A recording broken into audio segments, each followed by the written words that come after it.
Eusgara sortu zanien errotatik etorri den batzera proiektu hau aurkezten. Keztu zanien batzek klarukin sartu behar eukin bala. Eusgaran barruen batzek adibidez Zulaibarreko ikasle praktikaz euskeraz bultzatzen deuz. Ikasketako euskeraz burutute gero hori aukera hori eukitie garrantzitsue iruditzea daku.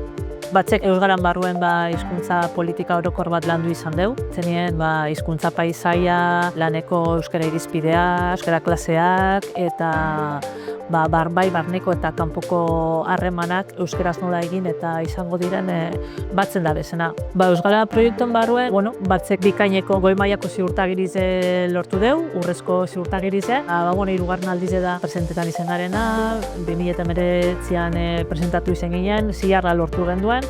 Eta borrek laguntzen dozku, mantendu, hobatu eta borre egoten, ez da, gure euskara maila lantokian mantetzen eta batzen. Arratia mailan oso garrantzitsua da, enpresan dibet, 500 pertsona baino gehiago enpresa baten euskara holan bultzatzie eta euskara maila altu beti izatea eta nivel honetan lan egin ahal izatea euskeraz, eredugarri da beste enpresa batzuntzako eta beste lantalde batzuntzako.